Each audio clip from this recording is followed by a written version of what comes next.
इस वीडियो को 4.5 लाख लोग देख चुके हैं। आप तो बहुत लेट हो गए। खैर, अब आ ही गए तो कारक को सिखाना अब मेरी गारंटी, वो भी बहुत आसान तरीके से।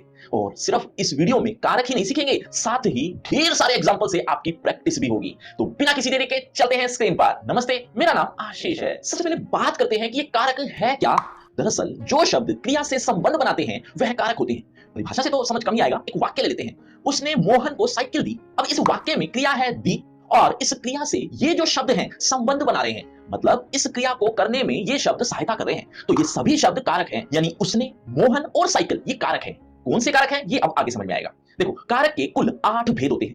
आठों भेदों को सीखने के लिए बहुत सिंपल सी ट्रिक है, बस वो समझ लो, फिर आपको कभी भी कारक में कभी दिक्कत नहीं होगी। देखो, कारक के 8 भेद होते हैं। इन भेदों के साथ इनके विभक्ति चिन्ह भी याद कर लेना, जिससे आप कारक बहुत आसानी से समझ जाओगे। इन विभक्ति चिन्ह को परसर्ग भी कहते हैं। इन विभक्ति चिन्ह या फिर यूं कहें परसर्ग की हेल्प से आप कारक बड़ी आसानी से पहचान सकते हो। कैसे, आइए देखते हैं। किसी भी वाक्य में जो विभक्ति चिन्ह हो, उससे पहले वाला शब्द वही कारक का भेद होगा जो इसके साथ लिखे हुए हैं। उदाहरण से समझाता हूं। गाड़ी में ईंधन डालो। अब इस वाक्य में एक विभक्ति चिन्ह है में, तो में विभक्ति चिन्ह के साथ कारक आता है अधिकरण। तो में से पहले वाला शब्द यानी गाड़ी शब्द अधिकरण कारक कहलाएगा। एक और देखो, नदियों का जल स्वच्छ है। अब इसमें का विभक्ति चिन्ह है।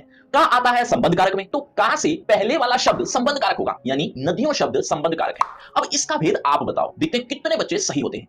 अब जितना आसान आप सोच रहे हैं ना, उतना आसान कारक है नहीं। अब क्या मुश्किल है। देखो, कर्म कारक में भी को है, संप्रदान में भी को आया हुआ है, और तो और यहां पर भी से है और यहां पर भी से आ गया। तो कैसे पहचानोगे कि कौन सा आएगा या कौन सा कारक कहां होगा। और सिर्फ इतना ही नहीं, कई बार तो विभक्ति चिन्ह भी नहीं होता, फिर भी कारक का भेद लिखना होता है।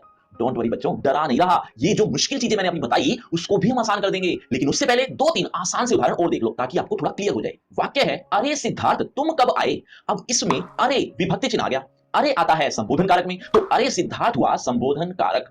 छत पर कूड़ा मत डालो, इसमें पर विभक्ति चिन्ह आने की वजह से यहां अधिकरण कारक होगा। अब ध्यान से सुनो, कर्म कारक में भी को आता है और संप्रदान में भी। तो पता कैसे चलेगा कि कौन सा भेद है। देखो, एक वाक्य है, भारत ने पाकिस्तान को रोंद डाला। एक और वाक्य है, मां ने बच्चे को मिठाइयां दी। इन दोनों वाक्यों में को विभक्ति चिन्ह आया हुआ है, ठीक है। इसमें ये शब्द तो कर्म कारक है और ये संप्रदान। कैसे, आइए देखते हैं। ध्यान से देखना, संप्रदान कारक का दूसरा विभक्ति चिन्ह है के लिए। तो जहां जहां संप्रदान कारक होगा वहां हम के लिए भी लगा देंगे तो वाक्य गलत नहीं होगा। जैसे अगर इस वाक्य की जगह ये लिखते कि मां ने बच्चे के लिए मिठाइयां दी, तो ये वाक्य भी बन गया। एक तरह से को के लिए के रिप्लेस में ही आता है। और दूसरी तरफ हम इस वाक्य में के लिए लगाएं तो बनेगा भारत ने पाकिस्तान के लिए रोंद डाला। ये तो कोई वाक्य ही नहीं बना, इसलिए ये जो को है ना, ये के लिए के रिप्लेस में नहीं आया, क्योंकि इससे वाक्य ही गड़बड़ हो गया। तो ये जो को है ये तो कर्म कारक कहलाएगा और ये जो को है ये बन जाएगा संप्रदान को। और उदाहरण देखो, चरवाहों ने गायों को चराया होगा। पिताजी स्नान को गए हैं। अब इसमें भी को, इसमें भी को। पहले इसको देखो, चरवाहों ने गायों के लिए चराया होगा, वाक्य बना नहीं। तो गायों शब्द हुआ कर्म कारक। पिताजी स्नान के लिए गए हैं, ये वाक्य उचित बन गया, इसीलिए स्नान शब्द हुआ संप्रदान कारक। अब ऐसा उदाहरण जिससे आपको बिल्कुल क्लियर हो जाएगा कि संप्रदान और कर्म कारक में डिफरेंस क्या है। सुलेखा ने धोबी को कपड़े दिए, और एक वाक्य है, सुलेखा ने गरीबों को कपड़े दिए। अब ये आप सोचो, शायद आपको इस उदाहरण से बिल्कुल क्लियर हो गया होगा। अगर आप समझ गए हैं तो इसका आंसर आप कमेंट करके बताओ। देखते कितने बच्चे बहुत अच्छे से समझ गए हैं कि इसमें कौन सा कारक है और इसमें कौन सा कारक है। ऐसे ही कर्ण कारक में भी से है और अपादान कारक में भी। तो अब इसमें डिफरेंस कैसे पता चले। ध्यान से देखो, यहां अलग होना भी लिखा हुआ है। तो जिस वाक्य में से आया हो और वहीं अलग होने का भाव भी प्रकट हो रहा हो, वहां अपादान कारक होगा। और जहां से तो है लेकिन अलग होने का भाव नहीं है, वहां कर्ण कारक होगा। उदाहरण देखो, पेड़ से पत्ता गिरता है। इसमें पेड़ से पत्ता अलग हो रहा है, तो ये जो पेड़ शब्द है ना, ये अपादान कारक होगा। इस कलम से कहानी लिखो।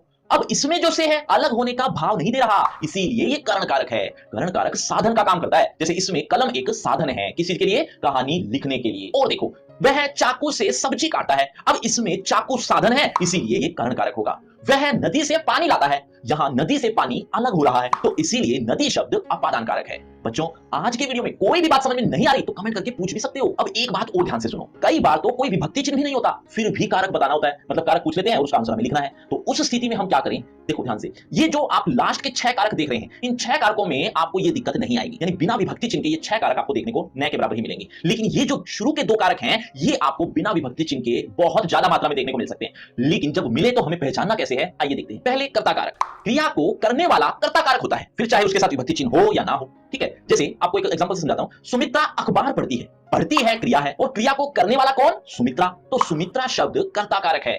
वह रेलगाड़ी नहीं पकड़ पाया। इसमें क्रिया को करने वाला कौन? वह। तो वह शब्द कर्ता कारक है।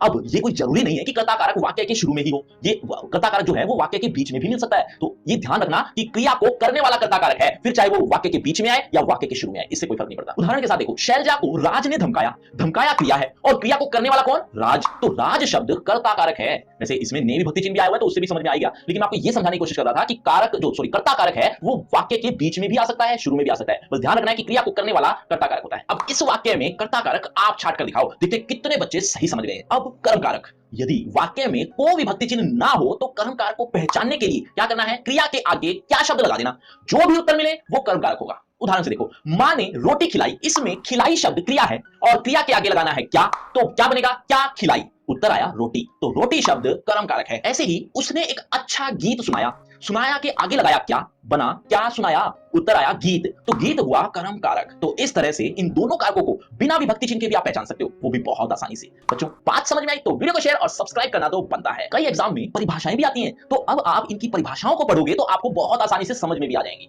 और ना सिर्फ परिभाषाएं, थोड़ी बहुत प्रैक्टिस की भी जरूरत पड़ेगी आपको। तो आपकी प्रैक्टिस के लिए इजी एंड हार्ड एग्जांपल्स आपके लिए तैयार कर दिए गए हैं, लेकिन ये ढेर सारे एग्जांपल्स मिलेंगे कहां? डिस्क्रिप्शन बॉक्स में एक लिंक दिया है, लिंक का नाम रखा है free crash course of Hindi व्याकरण। इस नाम से आपको एक लिंक मिलेगा। कुछ इस तरह से यहां पर आपको ढेर सारे एग्जांपल्स देखने को मिल जाएंगे। और इसी तरह से अगर आप अदर टॉपिक्स भी ट्रिक के साथ समझना चाहते हैं तो वो भी आपको इसी पेज पर देखने को मिल जाएंगे। तो इस लिंक को जरूर क्लिक करना। लेकिन उससे पहले आपका इसी टॉपिक से रिलेटेड एक छोटा सा टेस्ट देखना चाहता हूं। इस टॉपिक को आपने कितने अच्छे से समझा है, इस टॉपिक को अच्छे से समझ चुके हो तो देखिए जरा किसने कितना पढ़ा। पहला प्रश्न आपकी स्क्रीन पर, मुझे नौकरी से मत निकालिए। बच्चों हर प्रश्न के बाद आपको 5 सेकंड मिलेंगे आंसर देने के लिए। आप अपना आंसर कमेंट करते रहना, एंड में देखना चाहता हूं किसके कितने आंसर ठीक हुए।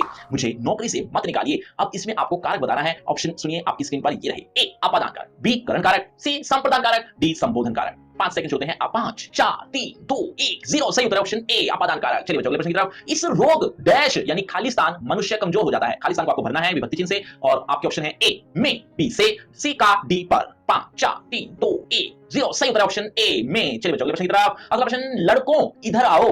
ऑप्शन सुनिए, ए कर्ता कारक, बी संबोधन, सी करण, डी संप्रदान। 5 4 3 2 1 0 सही उत्तर ऑप्शन बी संबोधन कारक। चलिए बच्चों अगले प्रश्न की तरफ। अपने उत्तर पर पेंसिल से निशान लगाइए।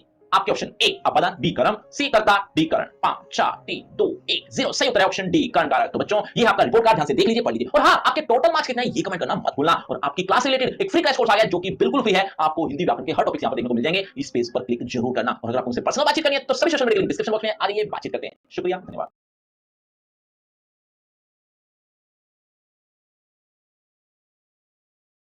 क्या लगता है ये टॉपिक आसान है? अरे आसान होता तो अब तक आप लोग सीख चुके होते। अब मैं ज्यादा क्या कहूं, फिर आपको बुरा लगेगा।